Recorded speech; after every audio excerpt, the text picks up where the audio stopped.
cresta frontal, que es el lugar de inserción de la falz del cerebro, ¿listo? Y encontramos a un nivel más superior el surco del seno sagital superior, ¿listo? Si nosotros miramos desde una vista inferior el hueso frontal, podemos encontrar unas foveolas granulares o hendiduras granulares, también están descritas, que son lugares donde empieza el drenaje de las granulaciones aracnoideas a los senos venosos principales. ¿Listo? Eso para avanzar con nuestro huesito frontal. ¿Listo? Entonces, más adelante les traigo el hueso esfenoides, pues voy a empezar como desde lo más complejo. ¿Listo? Y yéndonos como hacia lo más, pues, más sencillo o más plano, los huesos más planos. ¿Listo? Para que nos avancemos en la charla, ¿listo? Dentro del hueso esfenoides podemos identificar cinco partes del hueso esfenoides que se las voy a colorear acá, ¿listo? Esas partes están constituidas por el cuerpo del hueso esfenoides, por las alas mayores del hueso esfenoides, acá representadas en amarillo, ¿listo? Las alas menores, que están representadas aquí en rojo, los procesos pterigoideos y las conchas esfenoidales, que hacen parte de la pared anterior del seno esfenoidal.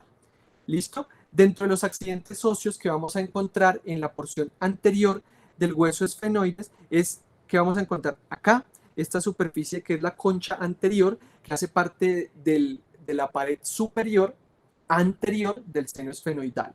¿Listo? Vamos a encontrar acá la cresta esfenoidal, ¿listo? Vamos a encontrar acá la cresta esfenoidal, que es el punto medio donde se unen los dos ostiums y se unen las dos partes posteriores, las dos pars posteriores de la concha esfenoidal, ¿listo? Que son estas dos de acá. ¿Listo? De aquí encontramos esta hendidura, que es el ostium, perdón, es que se la señalé mal, es el ostium del seno esfenoidal y que en últimas es el objetivo último de la porción nasal de los abordajes transesfenoidales. ¿Listo? Esto para acabar con el cuerpo en su parte anterior. ¿Listo? Acá encontramos que el hueso esfenoides, según donde uno lo lea o donde uno pues, se identifique, lo refieren como un murciélago, como una mariposa. ¿Listo? Entonces, en las patas pues, del murciélago uno encuentra las dos proyecciones pterigoideas que tienen una lámina que es medial, ¿listo? Que termina en un gancho pterigoideo, que acá lo refieren como el hamulus en latín, que significa gancho pterigoideo, y que estos dos forman las paredes medial y lateral de la fosa pterigoidea. ¿Listo? Dentro de la porción más basal de las alas del esfenoides encontramos el foramen redondo, que esta es una comunicación de la fosa craneal media con la fosa pterigoidea, ¿listo? Y por aquí pasa el nervio maxilar, ¿listo? Les voy a señalar un poco mejor acá. Acá encontramos el foramen redondo, ¿listo? Que es el agujero más anterior de las alas mayores del esfenoides, ¿listo? Bueno, ¿qué más les puedo mostrar acá? Pues bueno, el punto de inserción de las apófisis pterigoides, ¿listo? Y el proceso palatovaginal, que lo encontramos acá, ¿listo? Que hace parte de la porción más posterior del canal palatovaginal. ¿Listo? Este huesito acá, que pues no me lo marca la aplicación, es el canal pterigoideo o el canal del nervio vidiano. ¿Listo? Acá dentro de las alas, dentro de las alas mayores, en su porción anterior, podemos encontrar un foramen que se llama el foramen de Hirtel, que es una variante anatómica que no se encuentra en todos los huesos esfenoidales, pero que cuando se encuentra conecta la fosa craneal media y la órbita, y por ahí pasa el nervio, pues pasa la arteria meningolagrimal, perdón. ¿Listo? Listo. Acá podemos encontrar una cresta infratemporal y todo lo que vamos a encontrar de aquí para adelante nos va a dividir esto, las alas mayores, en una superficie temporal y en una superficie infratemporal mucho más abajo acá. ¿Listo? Entonces acá dentro de la superficie anterior también encontramos que el hueso esfenoides es prácticamente todas las paredes del canal óptico que está aquí representado, ¿listo? Que por ahí pasa el nervio óptico y la arteria oftálmica, ¿listo? Dentro de las hendiduras y los accidentes óseos que encontramos en la porción anterior del hueso esfenoidal, encontramos la fisura orbitaria superior, que también es una conexión de la fosa craneal media con la órbita. ¿Listo? Aquí van a pasar muchas estructuras neurovasculares hacia la órbita, como el tercer, cuarto y el sexto par craneal. ¿Listo? Bueno, entonces ya para cambiar de superficie, vamos a mirar al huesito esfenoide desde su porción más posterior, que también tiene bastantes accidentes óseos, y acá vamos a encontrar la porción superior, acá en azul. Les quiero señalar acá, encontramos la porción más superior del clivus. De hecho, el hueso esfenoidal en su porción más posterior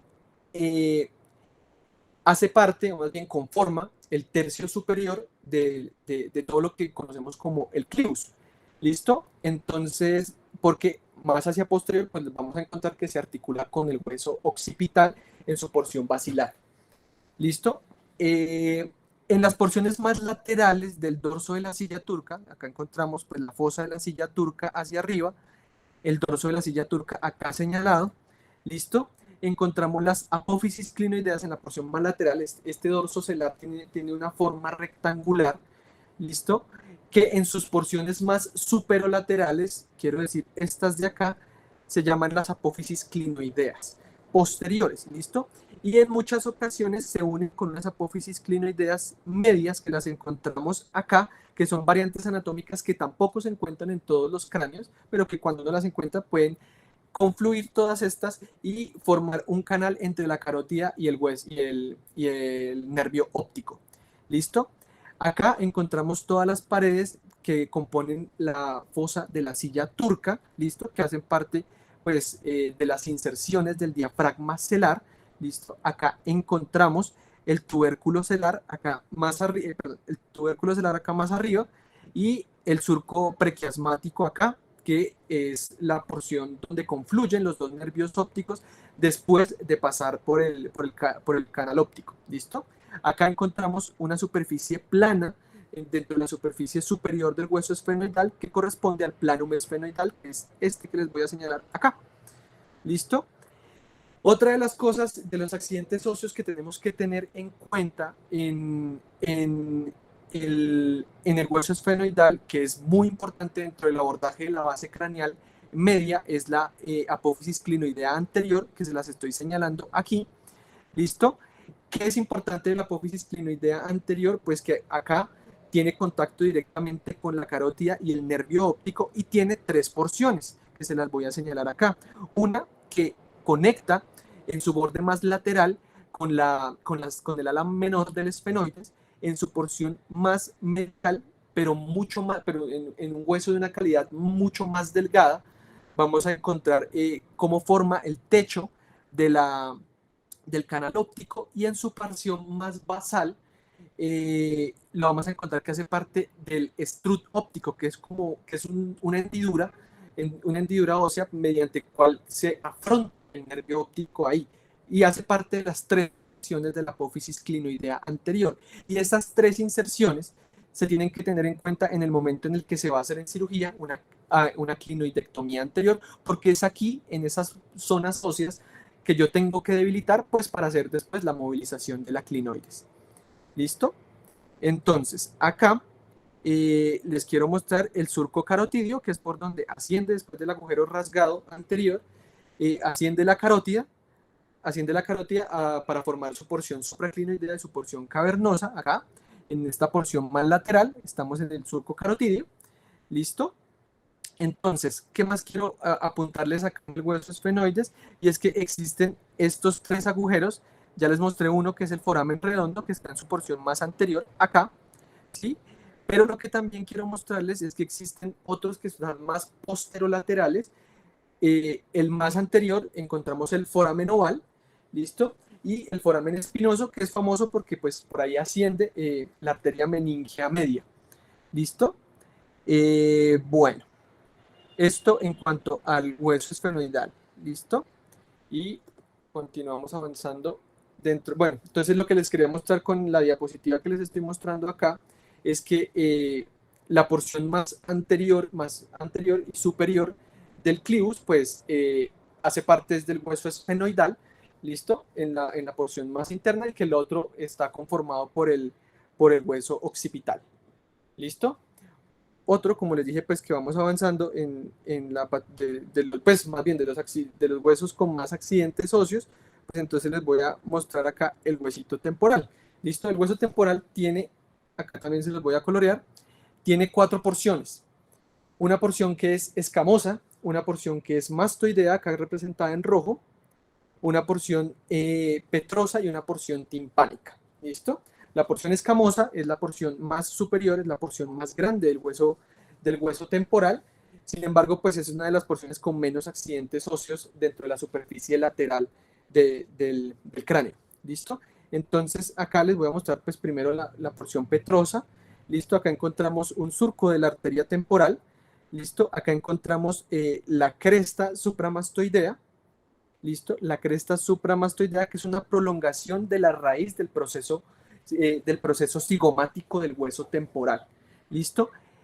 Este proceso cigomático tiene 2 tubérculos que lo unen al hueso temporal en su porción escamosa. ¿Listo? Un tubérculo que es anterior, que se los estoy mostrando acá, o una raíz del proceso cigomático. ¿Listo? Es la raíz posterior, y la otra que es una raíz posterior del proceso cigomático. ¿Listo? Acá encontramos la fosa articular, que nos va a conectar el huesito temporal con la mandíbula, ¿listo? Para la articulación de la ATM, la articulación temporomandibular, ¿listo? Entonces acá pues les estoy mostrando el proceso cigomático que avanza hacia adelante para articularse con el hueso cigomático, con el proceso temporal o la apófisis temporal del hueso cigomático. ¿Listo? Entonces acá, si uno se pone a ver, pues la porción mastoidea ya tiene un poco más de complejidad en la superficie lateral del hueso temporal, y acá vamos a encontrar bastantes accidentes óseos que uno tiene que abordar para pues, caracterizar mejor las estructuras intracerebrales dentro de la superficie craneal. ¿Listo? Entonces acá les muestro la estructura escamosa, la estructura escamomastoidea, perdón, que es un remanente embriológico de la porción escamosa del hueso temporal y la porción mastoidea del hueso temporal. Aquí encontramos el foramen mastoideo, que es el lugar por donde salen una vena emisaria, usualmente, que conecta con el seno sigmoides. Esta vena es de principal importancia porque en los abordajes retrosigmoideos o retromastoideos, pues es una vena que muchas veces algunos pues, neurocirujanos que han publicado sobre abordajes la toman como un referente lateral para los abordajes retromastoideos, y pues también dicen que pues uno tiene que coagularla con cerita ósea. ¿Listo? Acá más adelante damos la fosa digástrica, ¿listo? Que es acá el punto de inserción del músculo digástrico, ¿listo? Y acá encontramos el surco de la arteria occipital, ¿listo? Acá pues encontramos una apófisis que se dirige en región antero-inferior, que es la apófisis estiloides, ¿listo? De acá nos adentramos en la superficie más lateral para encontrar la porción timpánica, acá representada en verde, y encontramos que existe una fosita triangular que está aquí representada, que es el triángulo suprameatal o el triángulo de Masseguen. ¿Listo? Que el triángulo está formado por la porción posterosuperior del CAE y la base de la cresta cigomática. ¿Listo? Entonces, este triángulo es de principal importancia porque me va a decir dónde está el antromastoideo. El antromastoideo es el lugar donde existe la comunicación entre el conducto auditivo y las celdillas mastoideas. ¿Listo? Acá encontramos la placa timpánica, que nos va a dividir pues, la porción timpánica de la superficie lateral de la porción escamosa del hueso temporal. ¿Listo? Entonces acá también quiero mostrarles esto, que es la fisura escamotimpánica, que es otro remanente embriológico pues, que ocurre dentro de este mismo hueso. ¿Listo? Entonces, ya entrando a la superficie más interna, a la superficie más cerebral, uno encuentra pues, muchos más accidentes óseos dentro del hueso temporal, encuentra pues canales de las arterias meningia media, ¿listo? Y encuentra pues las porciones más mediales del hueso temporal y encuentra pues la porción petrosa, que es la porción que se articula con el hueso esfenoidal y con el hueso occipital en su porción más posterior. ¿Listo? Entonces, ¿qué tiene que tener uno en cuenta acá? Pues existen varios accidentes óseos. Acá lo que les quiero señalar es la eminencia acuata, que es un accidente óseo, una prominencia del hueso temporal que se correlaciona a nivel pues, otorrinolaringológico con el canal semicircular superior. ¿Listo? Acá lo que les quiero señalar es el tegmen timpánico, que es aquí donde se encuentra pues todo lo que corresponde al canal auditivo, al conducto auditivo medio. ¿Listo? Este es el techo del conducto auditivo medio en su representación más interna. ¿Listo? Acá, ay, ¿por qué no me acá? ¿Listo? Acá encontramos la misma, la estructura petroescamosa. ¿Listo? Y acá encontramos distintos nervios y vasos sanguíneos que generan como un estrés dentro de la pared del hueso y pues generan sus propios canales, que es lo que les voy a mostrar acá, que es el canal del nervio petroso mayor, ¿listo? Y el canal del nervio petroso menor, que se encuentra más hacia la porción lateral del hueso temporal. Aquí, ya yéndonos más hacia la base del hueso, pues vamos a encontrar el conducto auditivo interno, ¿listo? Vamos a encontrar el conducto auditivo interno por debajo de la eminencia acuata que ya les mencioné, que se corresponde con el canal semicircular superior. Vamos a encontrar una porción subarcuata del hueso temporal, que la vamos a encontrar acá, que es la fosa subarcuata. ¿Listo? Y acá vamos a encontrar una zona que es el canalículo vestibular, que también me va a mostrar la pared posterior del conducto auditivo. ¿Listo? Y ya desplazándonos más hacia inferior, pues vamos a encontrar otros accidentes óseos. ¿Listo? Acá vamos a encontrar, ay, por Dios, ¿por qué no me deja? Vamos a encontrar el canal carotidio, que es un canal que alberga a la arteria carótida interna. ¿Listo? Y listo. Entonces continuemos. Y avanzamos con el hueso occipital. Listo, para ir avanzando con la charla de craniometría. Occipital. Listo. El hueso occipital, pues es un hueso que tiene una porción, que tiene varias porciones, de hecho, tiene 3 porciones que describen los anatomistas. Una porción que es una porción escamosa, una porción que es basilar, que es mucho más anterior, ¿listo? Una porción que es basilar, que acá está pintadita de azul, ¿listo? Una porción que es escamosa, que es esta verde que está acá, y una porción condilar, que es esta roja que está aquí representada. El hueso occipital, pues, es de vital importancia porque tiene muchos accidentes óseos que le van a uno determinar estructuras neurovasculares dentro de la superficie craneal. Entonces, dentro de la cara interna del hueso occipital encontramos estas 4 hendiduras. Las superiores nos damos cuenta que tienen una forma triangular. ¿Listo? Esto se corresponde con unas fosas que van a albergar ahí los polos occipitales de la región más posterior del hemisferio cerebral. ¿Listo? Acá encontramos la porción más posterior del surco del seno sagital, la encontramos acá delimitada. ¿Listo? Listo. Acá encontramos la protuberancia occipital externa en su porción más anterior, y que es ahí, es un punto dentro de la superficie anterior, es un punto importante porque ocurre la confluencia de los senos o la tórcula. ¿Listo? Acá encontramos los surcos del seno transverso que se unen acá en la línea media para pues darnos la tórcula, pues. Y encontramos acá más adelante, más hacia inferior, algo que nos divide las fosas más a nivel basal del hueso occipital, que es la cresta occipital interna, que es esta que está aquí. Esta cresta occipital interna me va a dividir estas dos fositas que encontramos en la superficie interna del hueso occipital, y ahí es donde vamos a encontrar los hemisferios cerebelosos. ¿Listo? Ya desplazándonos un poco más hacia la superficie, haciendo una vista más superior del hueso occipital, encontramos varios accidentes óseos que nos van a determinar ciertas zonas anatómicas y ciertas estructuras, ¿listo? Entonces acá en la superficie más anterior encontramos los 2/3 basales del clivus, ¿listo? Los 2/3 basales del clivus que se articulan con el tercio superior del hueso esfenoidal. ¿Listo? Acá vamos a encontrar el tubérculo yugular, que es una apófisis oval que está localizada en la superficie superior del hueso occipital y me forma el techo del canal del nervio hipogloso, que está representado aquí.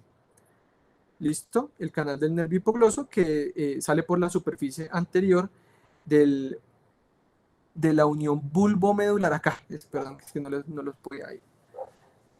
Encontramos acá el canal del hipogloso y que sale pues directamente a su canal y pues se dirige por delante de la base del cráneo. ¿Listo? Entonces, ya desplazándonos más hacia lateral, encontramos este surco acá, que hace un surco del seno sigmoides en su porción ya más terminal. ¿Listo? Después de la unión con el seno transverso y el seno sigmoides en el hueso temporal, pues generan estas fositas dentro del hueso occipital. ¿Listo? Y en la porción más lateral encontramos el proceso yugular, que es una porción cuadrangular, tiene forma de un cuadrilátero, ¿listo? Y que me forma la porción posterior del canal yugular. ¿Listo? Ahora, si nos desplazamos más hacia posterior, encontramos otros accidentes óseos, unas que no son tan constantes, pero sí uno las encuentra en los textos de anatomía, que son las líneas nucales altas. En algunos textos de anatomía uno las puede encontrar como las líneas nucales extremas, ¿listo? Que este es el punto donde el músculo occipito frontal se une con la glabela. Es de importancia por esto. ¿Listo? Acá encontramos la protuberancia occipital externa, que es la misma representación de la interna, ¿listo? Y también es la porción más medial y es la confluencia de las líneas nucales superiores, y también me va a formar lo que es un punto craniométrico que es conocido como el inion.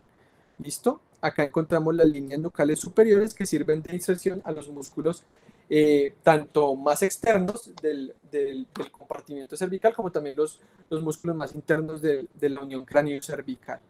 ¿Listo?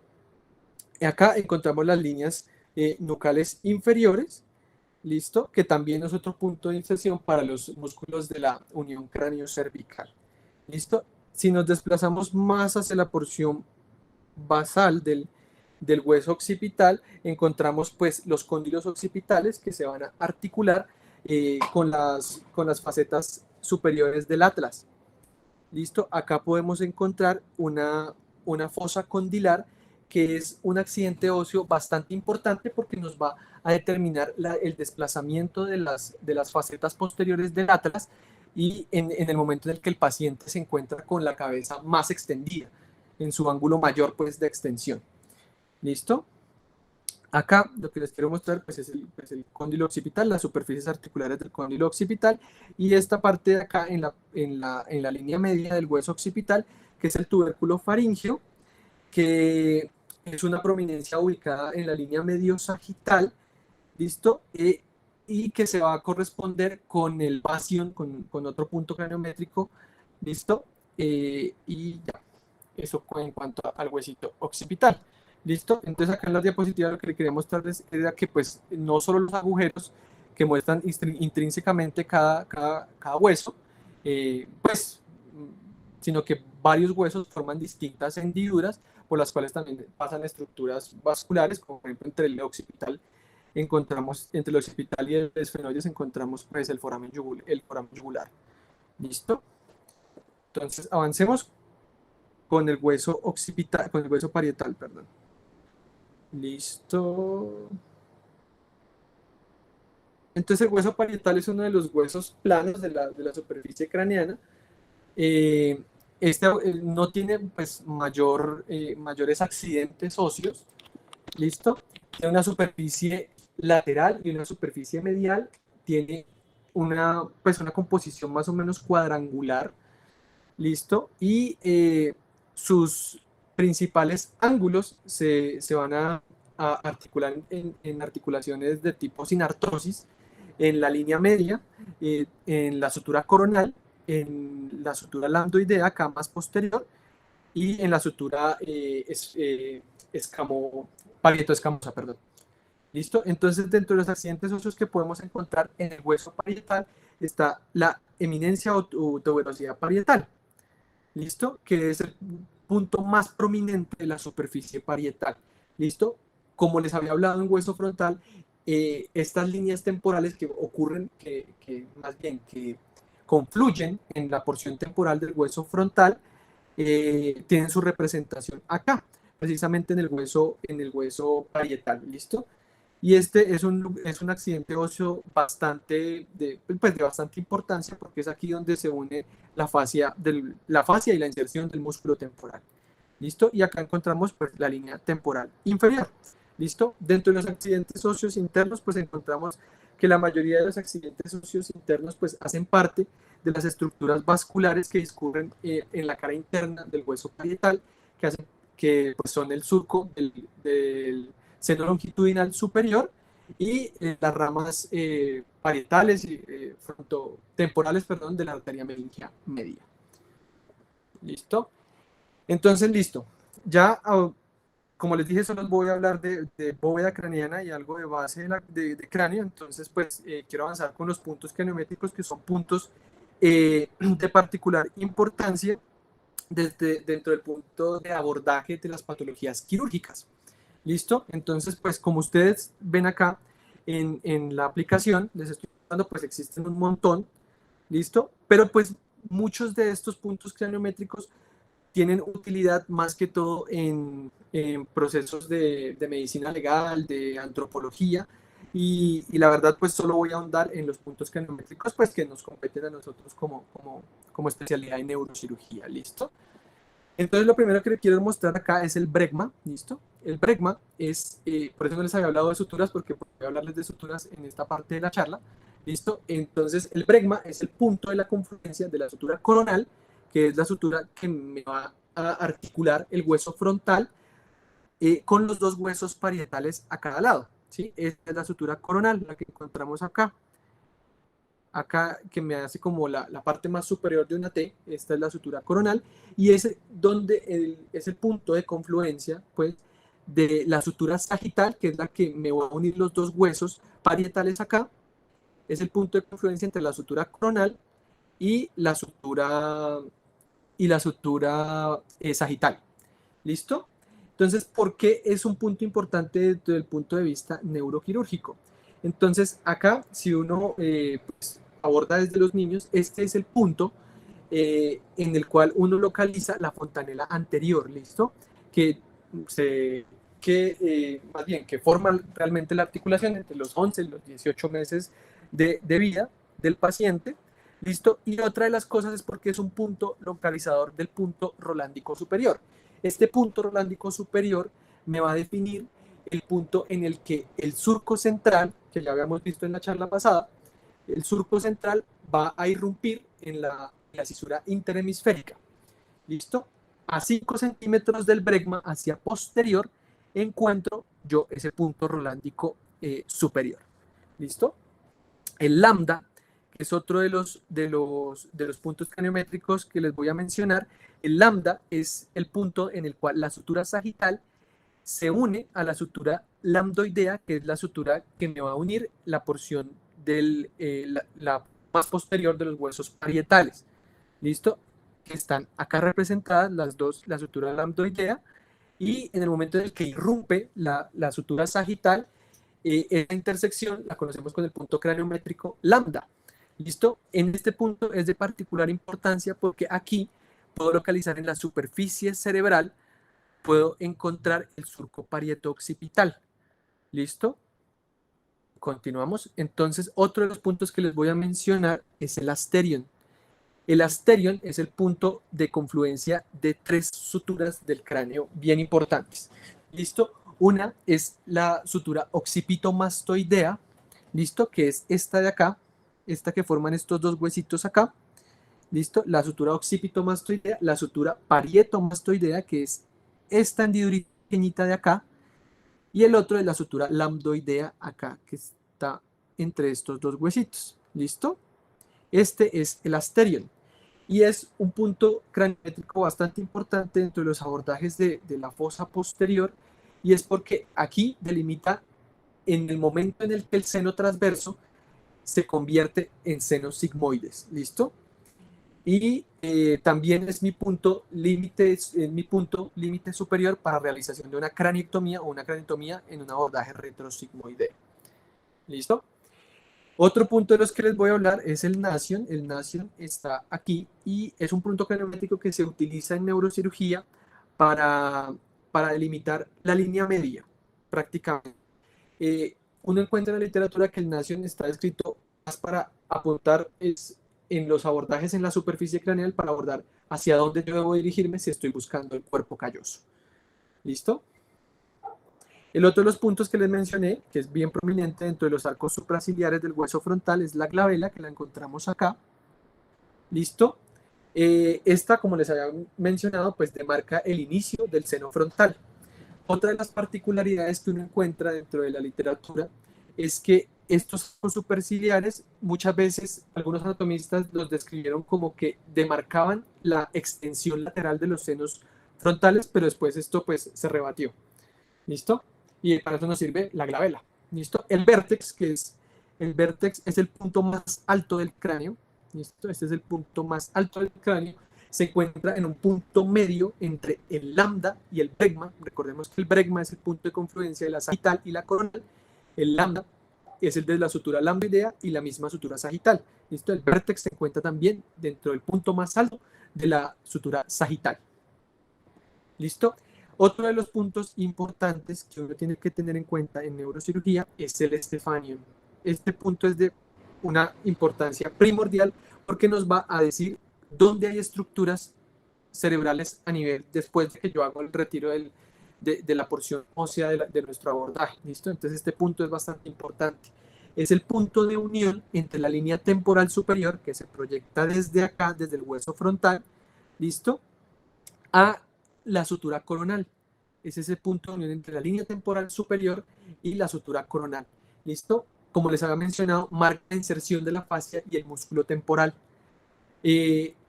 Esa línea temporal superior marca también el límite del giro frontal inferior, y también algunos anatomistas lo refieren como que este es el punto en el que yo debería encontrar el surco frontal inferior. ¿Listo?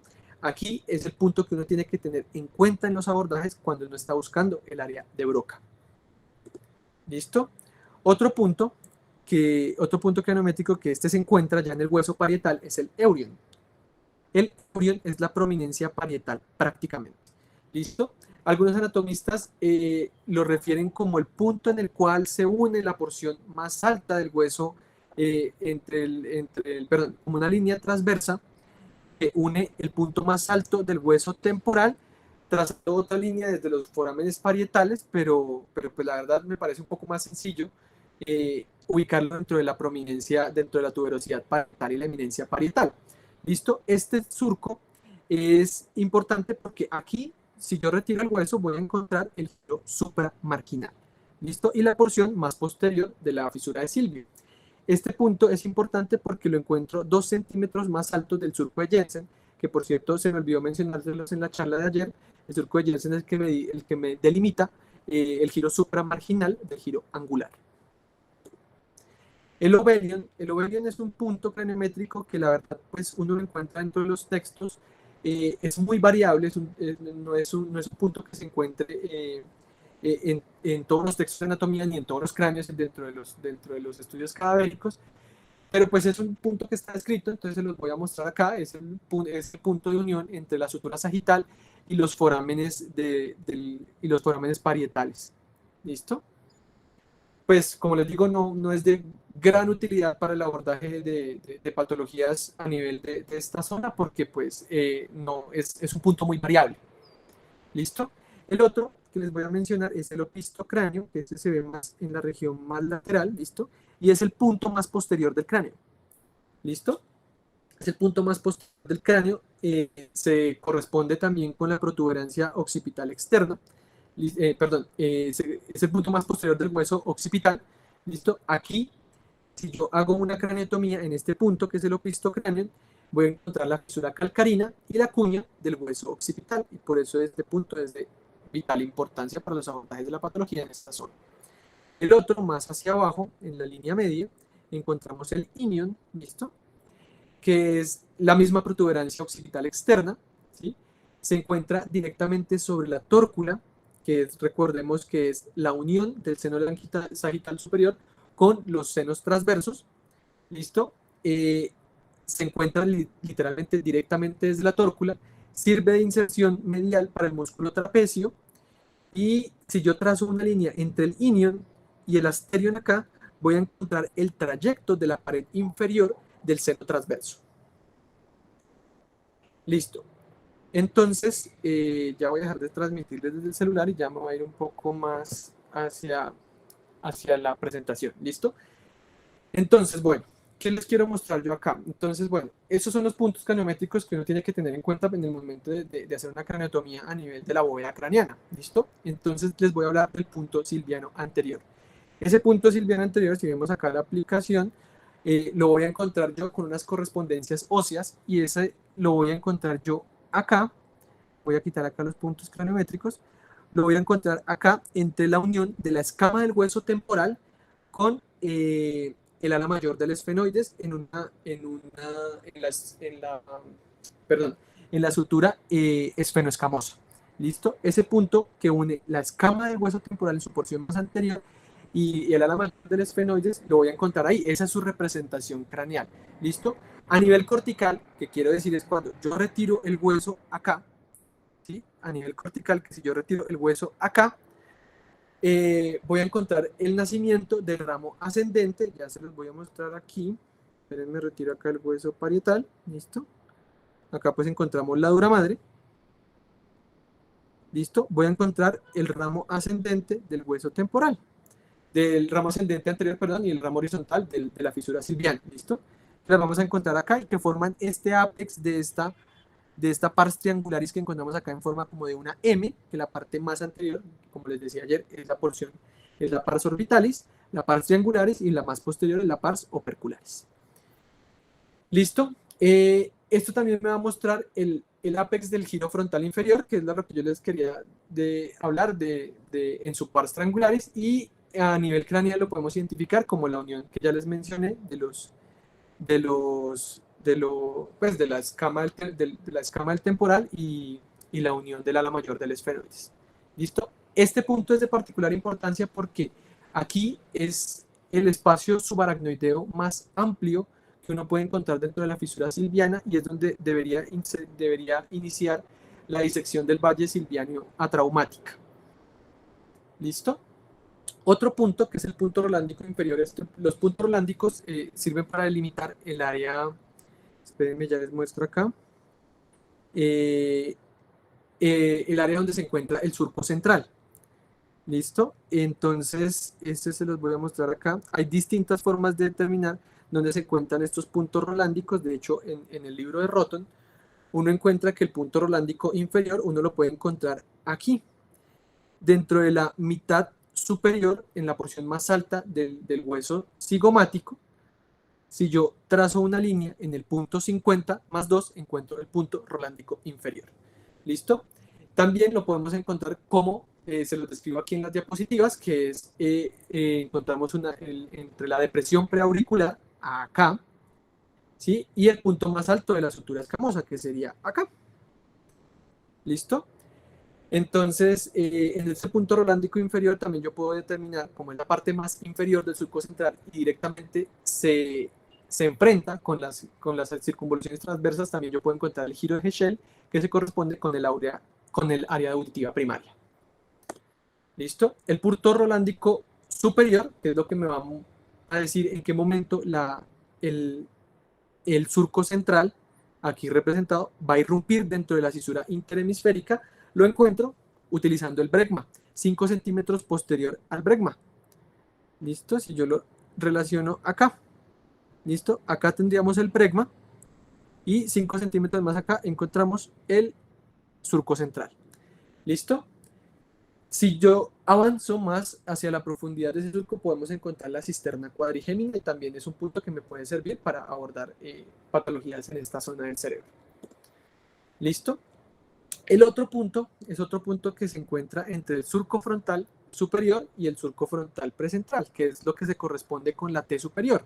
¿Listo? Este punto lo puedo encontrar yo 1,5 centímetros posterior y 3 centímetros lateral al bregma. Y aquí vamos a encontrar lo que se conoce como el omega, ¿sí? Podemos encontrar el área motora de la mano. Y lo que les marcaba acá, que es uno encuentra la T superior, entonces lo podemos encontrar a este nivel, ¿sí? Y ahí esto me va a marcar dónde está el surco precentral. ¿Listo? Este punto es importante para los abordajes transcallosos. ¿Listo? Otro, que es el punto del surco intraparietal y del surco intraparietal y el surco postcentral, que lo encontramos acá, que forma una T posterior con el surco postcentral. ¿Listo? Como les decía, se intersectan el surco intraparietal con el surco postcentral, ¿listo? Y es un punto que en la superficie cortical me va a ubicar para yo encontrar el atrio del ventrículo y el trígono ventricular. ¿Listo? Otra forma dentro de los abordajes de la patología craneana en la cual yo podría identificar el área motora son las líneas de Taylor-Houghton y hay otro que es el método de Broca. Y hoy les voy a enseñar cómo es el método de Roton, que realmente es el que me parece a mí más sencillo. ¿Listo? El punto la forma en la que lo hace Roton es que él traza una línea entre el Nation y el Inion, ¿sí? Esa línea la dividen en cuatro porciones iguales, ¿sí? Y en el punto en el cual se encuentra el punto 75, yo trazo una línea desde el punto esfenocigomático, frontocigomático, perdón, trazo una línea desde acá, y acá yo debería encontrar la cisura de Silvio, ¿sí? La cisura de Silvio la encontraría yo acá, ¿sí? Y si yo trazo entre el punto 50, de esa línea, pues 2 centímetros hacia posterior y trazo un punto acá y donde me estaba marcando la fisura de Silvio, acá yo debería encontrar la fisura de Rolando o el surco central. ¿Listo? Las líneas de Taylor-Houghton, pues se las voy a explicar, pero pues a mí personalmente me parecen un poco más complejas, y es que ellos hacen un plano que intersecta la porción más inferior del reborde orbitario, ¿listo? Superior al meato acústico, ¿sí? Y ellos trazan una línea premeatal que se dirige hacia arriba y una línea postmeatal. Se supone que en esta zona es donde yo debería encontrar el lóbulo central con su giro precentral, surco central y giro postcentral. ¿Listo?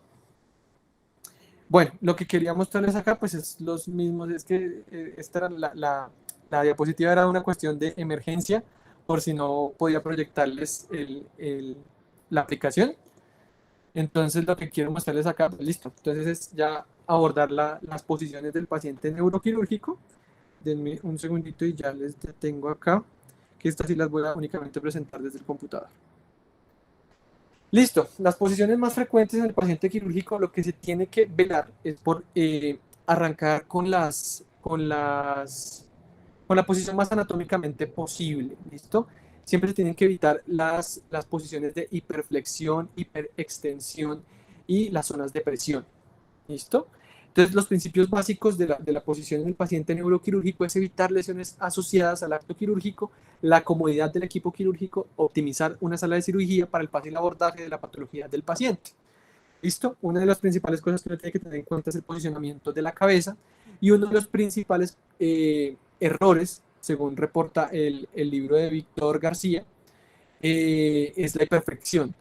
Y él refiere que los elementos posteriores se elevan y comprimen los forámenes, y esto puede generar una tensión extrema que puede llevar a la médula oblongada, a una isquemia, sobre todo en la porción C4 a C5. Perdón, ahí me quedo mochado el 5. ¿Listo? Esa es una de las cosas que en su libro Víctor Navarro menciona como una de las principales errores que se cometen en el momento de posicionar a un paciente para craneotomía. ¿Listo? Él dice que se tiene que hacer una flexión de los pacientes, pero que no se tiene que hiperflejar los pacientes. ¿Listo? Entonces, como ustedes se dan cuenta, acá es una flexión un poco más neutra la que propone Víctor García en su libro. ¿Listo? Perdón, Luego, David, sí, ¿usted está proyectando algo? Porque es que yo no estoy viendo, ¿no está viendo las diapositivas? no estoy viendo, no Uy, sé qué si pena. los demás están viendo. Sí, sí, ahí se ve. Ah, es que tiene que fijar las dos pantallas, Jorge. No, pero está muy Bueno, pequeño. listo. O sea, sería que la proyectara nuevamente grande. No, ya, mire, ahí está. Es que ya dejé de proyectar del celular. No, pero tiene que proyectar grande, es que se ve. No, es que ahí la tengo grande, no sé si es que está proyectando mal. Tocas que la zona de la imagen, ahí aparece como un clip o algo así que dice fijar, ahí permite agrandar la pantalla.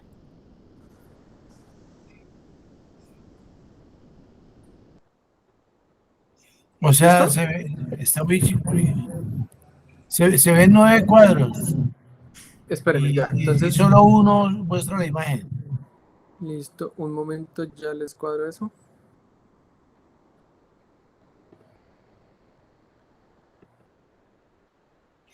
¿Mejor? Mejoró, aunque no es óptimo. Eso, Ya. perfecto. Listo. Otro de los errores que menciona Víctor García Sí, es ya. la hiperextensión. ¿Listo? Entonces, que este tiene los efectos obviamente contrarios en los forámenes del segmento atlantoaxial, entonces también puede llevar a incomodidad del paciente y al dolor posoperatorio, ¿listo? Él refiere que, pues, lo mismo, tiene que hacerse una hiperextensión lo más anatómico y lo más fisiológico posible, ¿listo? Para no generar después lesiones secundarias al paciente y traumatismos dentro de los plejos de los miembros superiores. ¿Listo? Otra cosa que también se tiene que tener en cuenta son las rotaciones y las flexiones laterales. Estos movimientos llevados al extremo pueden causar lesiones de las arterias vertebrales y estenosis foraminales ipsilaterales durante el acto quirúrgico, que si se acompaña de extensión puede llevar a edema y lesión de las fibras sensitivas de las raíces dorsales. ¿Listo? ¿Cómo evitarlo? Pues establecer como límite de flexión, colocando un dedo entre el mentón y el tórax. Algunas publicaciones refieren que hasta 2 dedos es como lo más, pues lo que uno puede permitirse, ¿listo? La cabeza debe descansar fija, evitando su extensión completa. ¿Listo? Entonces, listo. Ahora sí, les voy a hablar de las posiciones básicas en neurocirugía para terminar ya con este módulo. ¿Listo? Entonces les voy a hablar de la posición supina con hombro elevado, la posición en decúbito lateral, la variante de Parbench, lateral oblicua, la posición prona, sedente y semisedente. En la posición supina, pues el paciente se encuentra boca arriba, como lo podemos encontrar aquí en la imagen, ¿listo? Esta es la posición supina clásica. El paciente tiene que tener acolchadas todas sus zonas de presión, pero las articulaciones no se tienen que encontrar ni en hiperextensión ni en hiperflexión. ¿Listo? Porque esto puede causar lesiones nerviosas y también puede intensificar esas mismas zonas de presión. ¿Listo? Entonces acá como podemos ver la posición supina clásica, entonces el paciente está boca arriba con una semiflexión de las rodillas, ¿listo? Con un acolchamiento pues en las fosas popliteas bilaterales y en los talones, ¿listo? En las zonas del codo también se encuentran acolchados, ¿listo? La variante supina con el hombro extendido es esa que les estoy mostrando ahí en la C, es la misma posición, la posición del paciente debe ser la misma, solo que aquí yo puedo abordar o hacer una hiperextensión del cuello un poco más acentuada, ¿listo? Una rotación del cuello un poco más acentuada, ¿listo?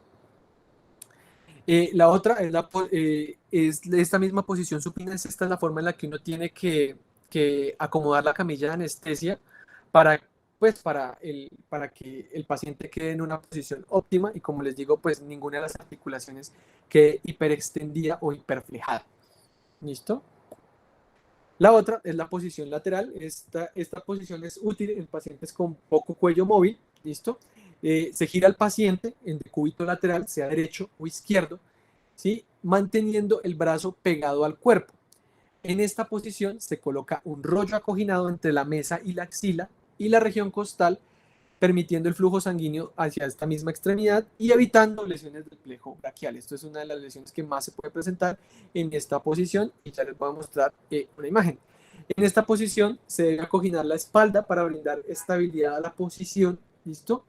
Además, se tiene que acolchar el miembro superior que está libre, y en las mujeres las mamas deben estar libres. Recordemos que las mamas también pueden ser puntos de presión en un paciente quirúrgico, y se tiene que colocar un cojín entre ambas piernas porque los dos fémur pues van a quedar en contraposición, pues van a quedar enfrentados. ¿Listo? Esta es la posición lateral óptima. Entonces, el paciente con su brazo libre, el brazo superior, el brazo que queda en la porción más superior, queda libre y tiene que ir acolchado. ¿Para qué? Para que no haga zonas de presión en las partes más blandas del torso del paciente. ¿Listo? Y el hombro pues está un poco más inferior. ¿Listo? El hombro que está acentuado sobre la camilla está un poco más inferior y está acolchadas las rodillas entre ellas mismas. ¿Listo? La otra es la posición lateral con la variante de Parche-Benck, que se coloca, que esta es la misma posición de la banca del parque, ¿listo? Que es como cuando uno se recuesta pues en la banca de un parque, por eso se llama así. Se coloca al paciente en un decúbito lateral, pero uno de los miembros superiores queda suspendido como si uno estuviese pues en el mismo bench park, ¿listo? Entonces se coloca al paciente en decúbito lateral, se lleva un poco más hacia adelante, ¿listo? Se coloca un rollo entre la mesa y la axila y en la región costal para prevenir las lesiones, porque el brazo que va a ir colgando es el brazo que en la posición anterior iba contra la mesa, ¿sí? Entonces ya les muestro para que sea un poco más entendible, ¿sí? Entonces el brazo que en la posición anterior, que era la posición lateral, va a estar suspendido en el aire, pues no en el aire, pero pues sí suspendido sobre una plataforma, ¿listo?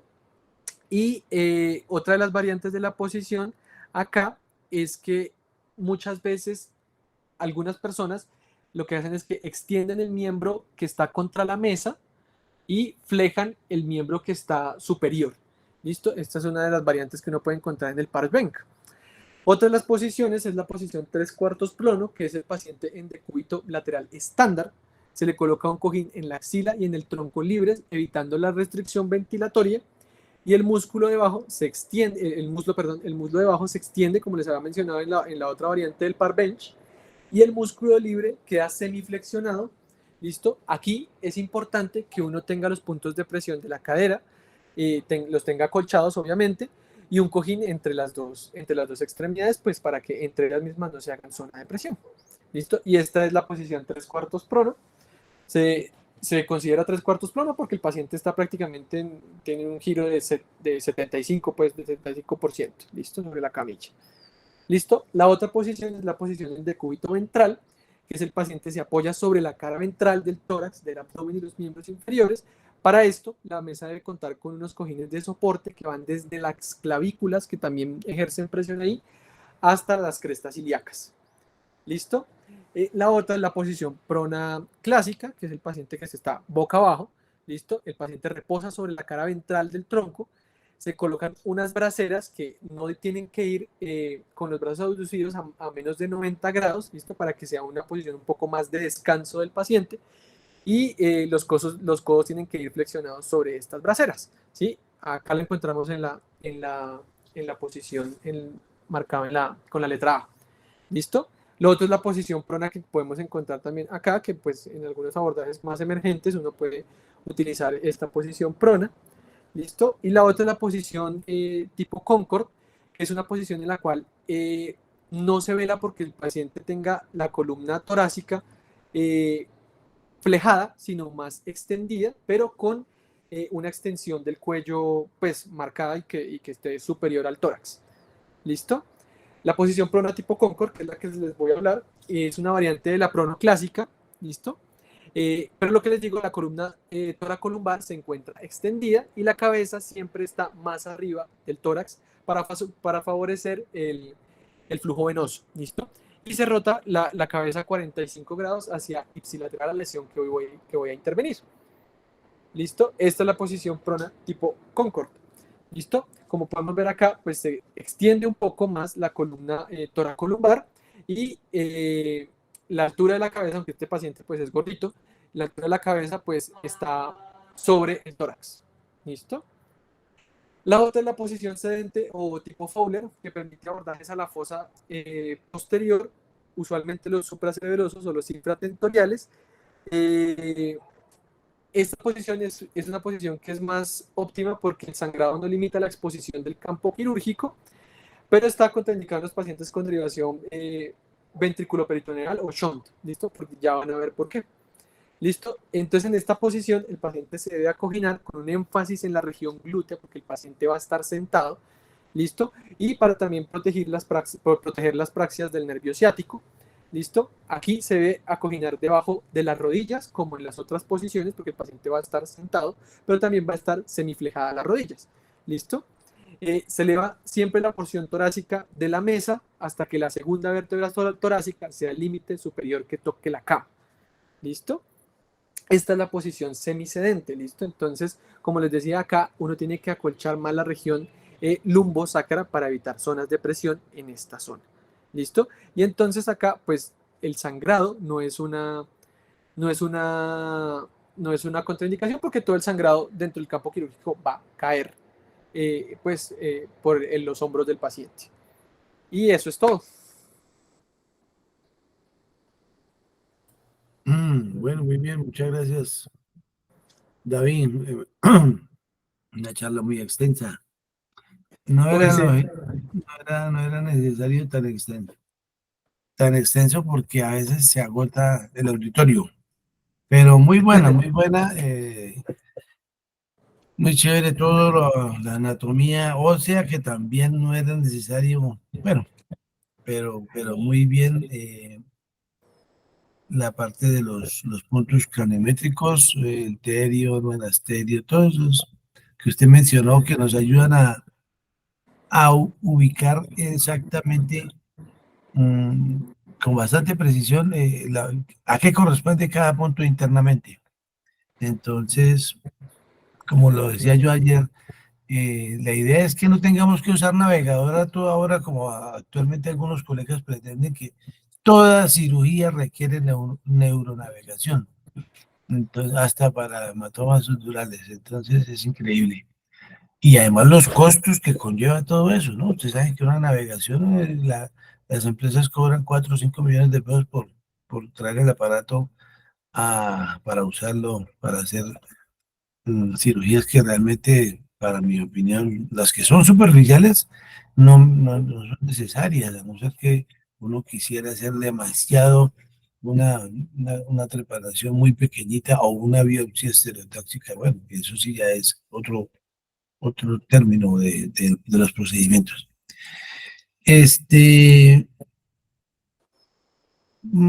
Insistir nuevamente en que estos temas hay que repasarlos y repasarlos y repasarlos, porque esto, una gran parte del aprendizaje es la repetición, porque eso tanto término es necesario que lo mastiquemos y lo mastiquemos. Entonces, felicitaciones nuevamente. Si hay comentarios o preguntas, quedan abiertos los micrófonos. Gracias.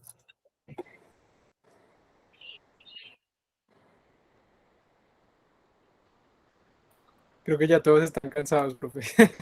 Sí, sí, sí, sí. Bueno, muy bien. Entonces, ya estaremos convocando para las siguientes sesiones. Muchas gracias y que descansen. Buenas noches. Muchas gracias, buenas noches.